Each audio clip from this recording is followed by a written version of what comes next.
साथियों नमस्कार।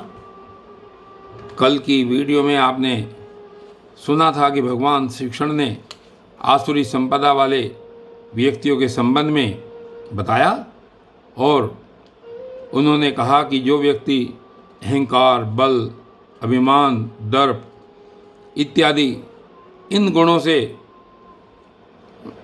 गुणों वाले होते हैं, इन गुणों की प्रकृति जिनके अंदर होती है उनका क्या हश्र होता है। और उन्होंने बताया कि ऐसे व्यक्ति जो आसुरी संपदा वाले व्यक्ति हैं बार बार अधोगति को प्राप्त होते हैं और निम्न से निम्नतर योनियों में उनका बार बार जन्म होता है। और जो ऐसे पुरुष हैं, ऐसे जो अज्ञानी पुरुष हैं, ऐसे पुरुष बार बार अधोगति को प्राप्त होते हैं, अर्थात आसुरी योनियों में जन्म लेते हैं। और आज यहाँ पर भगवान श्री कृष्ण फिर आगे अपनी बात को आगे बढ़ा रहे हैं और आज देखिए क्या कह रहे हैं। वो आज कह रहे हैं, अब तक उन्होंने आसुरी संपदा वाले व्यक्तियों के लक्षण बताए, उनकी गति बताई कि उनकी क्या गति होती है, और आगे देखिए क्या कह रहे हैं। आगे उसका उपाय बता रहे हैं कि मनुष्य को कैसा व्यवहार करना चाहिए कि मनुष्य आसुरी संपदा को छोड़कर दैवी संपदा के लक्षणों को प्राप्त करे। और इसलिए यहाँ पर देखिए श्लोक संख्या 21 में क्या कह रहे हैं। त्रिविधम नरकस्येदम द्वारम नाशन्मात्मनः कामे क्रोधस्तथा लोभ अस्तस्माद्देत त्रयम् त्यजेत। और ये बता रहे हैं कि काम, क्रोध और लोभ ये 3 प्रकार के नरक के द्वार हैं। यानी काम, क्रोध और लोभ ये तीनों नरक के द्वार हैं और ये आत्मा का नाश करने वाले हैं और मनुष्य को अधोगति की ओर ले जाने वाले हैं, मनुष्य को नीचे ले जाने वाले होते हैं। इसलिए कहते हैं कि इन तीनों को त्याग देना चाहिए। भगवान श्री कृष्ण यहाँ पर आसुरी संपदा से बचने का उपाय बता रहे हैं। बहुत सरल उपाय यहाँ पर उन्होंने बताया कि काम, क्रोध और लोभ इन तीनों को मनुष्य को त्याग देना चाहिए, क्योंकि ये आत्मा का नाश करने वाले और मनुष्य को अधोगति की ओर ले जाने वाले हैं। ये उपाय यहाँ पर बताते हैं। और इसके बाद अगले श्लोक में, श्लोक संख्या 22 में देखिए क्या कहते हैं। एतैर्विमुक्त कौन्तेय तमोद्वारे स्त्री निर्भर है आचारत्यात्मने श्रेय ततो याति पराम गतिम। और इन तीनों चीज़ों को क्यों छोड़ देना चाहिए, इसका यहाँ पर कारण बता रहे हैं।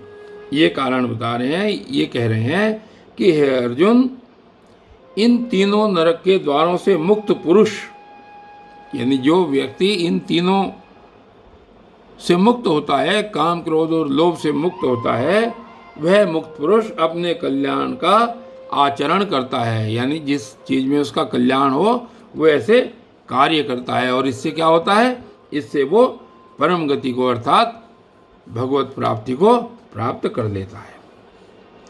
यानी अगर हम इन तीनों चीज़ों को छोड़ दें, काम, क्रोध और लोभ, तो ये तीनों नरक के द्वार से विमुक्त जब हम हो जाएंगे तो हम, कोई भी पुरुष भगवान श्री कृष्ण को प्राप्त कर लेगा, क्योंकि वो अच्छा आचरण करेगा और परम गति को प्राप्त होगा। और इससे अगले श्लोक में, श्लोक संख्या 23 में कह रहे हैं कि यह शास्त्र में विधिम उत्सृज्य वर्तते काम कारत है न से सिद्धिम वाप्नोति न सुखम च न सुपराम गतिम।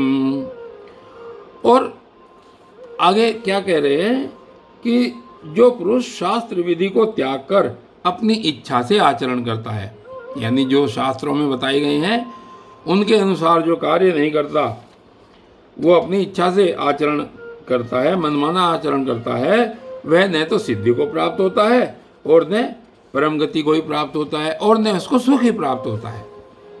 इसका अर्थ ये हुआ कि जो व्यक्ति आचरण शास्त्र विधि के अनुसार नहीं करता, उसको कुछ भी प्राप्त नहीं होता, न उसको सिद्धि प्राप्त होती है, न परम गति प्राप्त होती है, और उसको सुख भी प्राप्त नहीं होता। और इसके बाद इस श्लोक, ये इस अध्याय का अंतिम श्लोक है।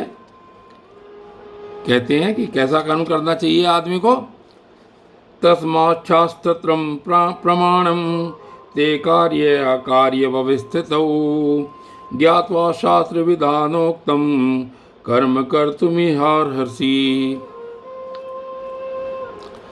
कि इसलिए व्यक्ति को क्या करना चाहिए कि इससे तेरे लिए, मतलब अब सब मिलाकर के बात तो अर्जुन को ही कही जा रही है, तो इसलिए क्या कहते हैं, अर्जुन को संबोधित करके कह रहे हैं कि इससे तेरे लिए इस कर्तव्य और अकर्तव्य की व्यवस्था में शास्त्र ही प्रमाण है। इस समय जो अर्जुन को एक मोह उत्पन्न हुआ था कि मैं युद्ध नहीं करूंगा, और ये सारी बातें भगवान श्री कृष्ण के द्वारा अर्जुन को समझाई जा रही हैं, तो यहाँ पर भगवान श्री कृष्ण इस अध्याय के समापद में कह रहे हैं कि कर्तव्य और अकर्तव्य की इस व्यवस्था में शास्त्र ही तेरे लिए प्रमाण है, कि जो शास्त्र कह रहे हैं वही तुझको करना चाहिए। ऐसा जानकर तू शास्त्र विधि से नियत कर्म ही करने के योग्य है। तो यहाँ पर अंत में भगवान श्री कृष्ण ने कहा कि इस प्रकार तुझको इस कर्तव्य और अकर्तव्य की स्थिति में क्या करूं क्या न करूं, इस मोह को दूर करने के लिए शास्त्र विधि के द्वारा ही कर्म करने चाहिए। और इस प्रकार आज यहाँ पर ये 16वां अध्याय समाप्त होता है। कहा है, ओम तत्सदिति श्रीमद्भगवद्गीतासु उपनिषत्सु ब्रह्म विद्यायां योगशास्त्रे श्री कृष्णार्जुन संवादे देवासुर संपद विभाग योगो नाम षोडशो अध्याय है। और इस प्रकार श्रीमद् भगवद गीता में जो ब्रह्म विद्या और योग शास्त्र का श्री कृष्ण अर्जुन संवाद है, उसमें देवासुर संपद विभाग योग नाम का 16वां अध्याय पूर्ण हुआ। और साथियों, इस प्रकार इस 16वें अध्याय में भगवान श्री कृष्ण ने इस देवासुर, देव और असुर की अलग अलग गुणों के बारे में बताया। और कल अगली वीडियो में अध्याय 17 के प्रारंभ में क्या कहते हैं ये कल सुनेंगे। तब तक के लिए धन्यवाद।